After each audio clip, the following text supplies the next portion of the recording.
welcome back to another book review. This is a second to a book that I absolutely love, so let's get into it. This is The Dragon's Promise by Elizabeth Lim.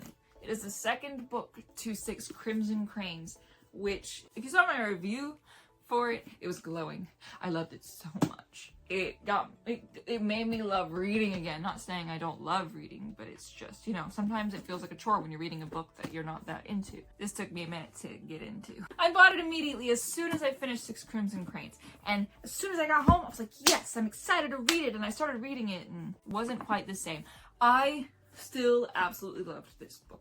So, let me go ahead and just read you the back real quick so you know what you're about to get yourself into. This will contain spoilers for 6 Crimson Cranes. It might contain light spoilers for this just because I gotta rant for a minute. But, other than that, here we go. A journey to the kingdom of dragons, a star-crossed love, and a cursed pearl with the power to mend the world, or break it. Princess Shiori made a promise to her dying stepmother that she'd return the dragon pearl to its rightful owner. Facts. But to keep that promise, she must navigate a perilous web of intrigue between dragon, human, and demons alike. Also true. The pearl itself thrums with malevolent power, jumping to Shiori's aid one minute and betraying her the next. So true. Not only must she fend off those who desire the pearl for themselves, she must also come to terms with her own forbidden magic before enemies new and ancient threaten to shatter her family and sever the thread of fate that binds her to her betrothed Tekken. But has anyone been sneezing like crazy lately? It will take every ounce of strength Shiori can muster to defend the life and the love she's fought so hard to win. Okay, so let's jump right into it. Am I gonna sneeze again?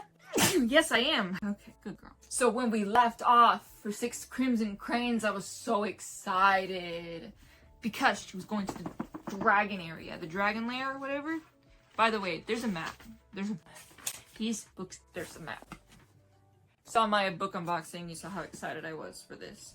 And the first one. I was so excited because I love Siryu. Siryu? I think I'm saying that right. I love Siryu. He's the dragon boy that she's known for a while now, actually. And he taught her how to use her magic.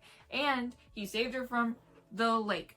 And I was like, okay, cool, yay! I get more of him because I'm so excited because he's great. I love him so much. And then we got a little bit. I got a little bit of Siryu. That's it. I got like a few chapters worth. I wanted at least this much in the dragon lair, and I got that much. Yeah, that much. I wanted more of Siryu. A long time. But maybe this was originally supposed to be a trilogy and they didn't have enough interest for it to be a trilogy or enough funding, or maybe they didn't want to make a second book and have, because normally what happens a lot of the times, a second book feels like a second book, and if you know what that means, you know what that means. If not, it feels like a filler, and maybe they just didn't want it to be like a filler. That is my thought with that. They were like, well, we don't need this to be 3 books. It can just be 2. But I wanted Siryu, man. But maybe they also were trying not to have the love triangle trope. And maybe that's why? Those are my theories for it. Because I wanted more of Siryu. I wanted way more of Siryu. But I didn't get enough Siryu.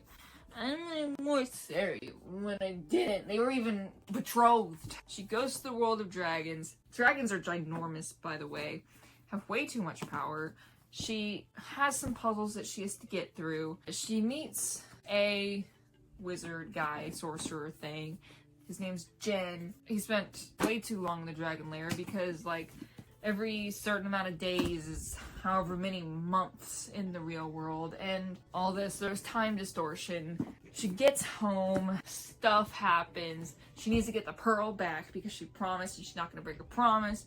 And everyone's fighting for this pearl, and this pearl keeps breaking more, and the pearl is fickle, and there's a lot of people vying for it. I feel like this could have been split into 2 books, and I still would have enjoyed it so much. I really wonder why they didn't make it a trilogy and they made it a duology. But, you know what? It was still enjoyable. I really liked it a lot. I didn't like it as much as the first one, but I feel like halfway through it started picking up again, and I was loving the continuation of the stories with the characters, and ultimately I loved the end. I love what happened with Kiki. I love just how interesting and creative this entire duology was. I think the first book is packed away, but I thoroughly enjoyed this duology. So much so that I'm gonna read the other books in the same universe because I need to, because I must. I think Elizabeth Lim is going to be one of those authors that I pick up immediately. I won't know that 100% until I read more of her books, but there's only one way to figure that out, and that's to read more books, and that's like not a problem. The only problem is there's too many books to read in a lifetime. You know how tragic that is. Also, I just absolutely love this artwork.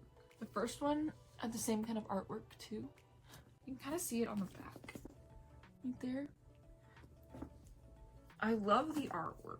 It's so pretty. It's so detailed. And it looks beat up because it was in my bag for like a month or two. Anyway, have you read this series, this duology? What did you think about it? I loved it. Who did you like better, Tekken or Seiryu? I like Seiryu. Tekken's great, but I like a little chaos. Thank you. I really enjoyed it. If you want to get it for yourself, the link in the description or in the description. And I really hope you enjoy it because I really did. It is definitely a YA book. So if you're looking for mature characters that don't make mistakes, you won't find one here. Those don't make good stories anyway. At least the no mistakes part. Talking to you, Ray, you know, from the sequels. I've seen a lot of, this is a tangent, I've seen a lot of Star Wars memes lately on Instagram, or maybe it's just today.